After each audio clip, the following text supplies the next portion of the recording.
जो junior doctor थे वो पांव नहीं काट पा रहे थे, ऑपरेट नहीं कर पा रहे थे, इन्होंने खुद काट डाला। जनरल मानिक शॉ क्या कहते हैं? कहते हैं अगर तुझे मौत से डर नहीं लगता ना तो या तो तू झूठ बोल रहा है या तू गोरखा है। गोरखाओं के बारे में आज देश जानता है कि वो उनमें कितना करेज, कितना साहस। इनका पांव खट गया, बहरहाल बाद में इनको मेडिकल ट्रीटमेंट पर लकड़ी का पांव लगाया गया। तभी आर्मी के सीनियर ऑफिसर्स ने बोला अब आपको प्रमोट नहीं किया जा सकता क्योंकि अब आप विकलांग हो चुके हैं, अब आप डिसेबल्ड हैं, अब आपका एक पांव नहीं है। लेकिन इयान कार्डोजो कहां रुकने वाले थे, वो किसकी सुनने वाले थे?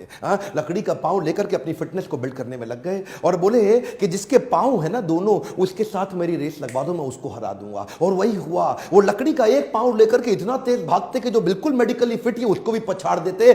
एक दिन अपना चेकअप कराने के लिए 6000 फीट की पहाड़ी पर चढ़ के हेलीपोर्ट पे चीना जाके पहुंच गए। बाद में उनकी परीक्षा सेना प्रमुख टीएन रैना ने खुद ली। उनको क्या बोला? लद्दाख की बर्फीली पहाड़ों पर मुझे चढ़ के दिखाओ। और लद्दाख की बर्फीली पहाड़ों पर जब उन्होंने चढ़ के दिखाया तो ये एकमात्र ऐसे सैनिक जो देश के अंदर डिसेबल्ड होने के बावजूद मेजर जनरल की रैंक तक पहुंचे। साहस उसे नहीं कहते कि आदमी चलता रहे, साहस तो उसे कहते हैं कि अब चल नहीं सकता लेकिन फिर भी चलता रहे। ये शरीर की ताकत से नहीं होता, ये आत्मीय बल से होता है, जिसको हम बोलते हैं बिलीफ सिस्टम। आपको याद है ना विक्रम बत्रा के विषय में? वीडियो लंबा ना हो जाए तो अगले वीडियो में विक्रम बत्रा के विषय में जरूर बताऊंगा। कैप्टन विक्रम बत्रा क्या बोलते हैं? वापस लौट के जरूर आऊंगा अपने पिता को बोले, या तिरंगा लहरा के आऊंगा या तिरंगे में लिपट के आऊंगा, लेकिन वापस जरूर आऊंगा। एक्चुअली जो दुनिया भर के देश है ना वो अपने आर्मी का बहुत सम्मान करते हैं। हमारे देश की आर्मी जितना सम्मान डिजर्व करती है हम भूल गए हैं उनको। फ्रांस की आर्मी के बारे में देखिए, सेकेंड वर्ल्ड वॉर में जो लोग शहीद हुए ना फ्रांस की सेना से,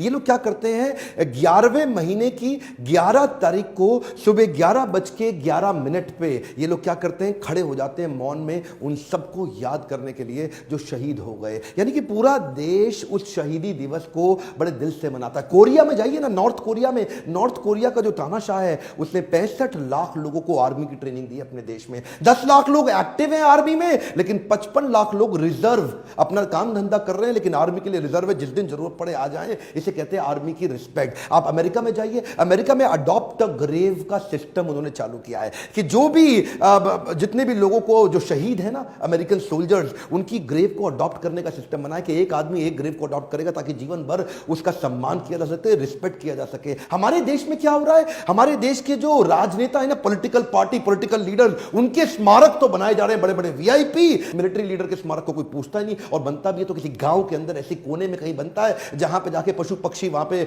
मल मूत्र त्यागते, कोई इस पर ध्यान नहीं देता। मैं ये पूछना चाहता हूं, आपके बच्चे देश के पॉलिटिकल लीडर से ज्यादा सीख सकते हैं या मिलिट्री लीडर से? अगर आपको लगता है कि मिलिट्री लीडर्स का सम्मान होना चाहिए तो उनके स्मारकों को बड़ा करने के लिए आवाज उठानी चाहिए। इस वीडियो को फैला दीजिए देश में ताकि मिलिट्री लीडर्स के प्रति और सम्मान और रिस्पेक्ट बढ़ सके। अगर आप किसी आदमी को जानते हैं जो देश की सेना में काम करता है, उस तक ये वीडियो पहुंचाइए, उसका भी सेल्फ एस्टीम बढ़े। जब जब एक मिलिट्री लीडर को देखो खड़े होकर के उत्साह से ताली बजाओ। जब भी आप किसी मिलिट्री के आदमी को देखो मुस्कुरा के उसका स्वागत करो और उसके लिए ताली बजाओ, उत्साह बढ़ेगा उनका।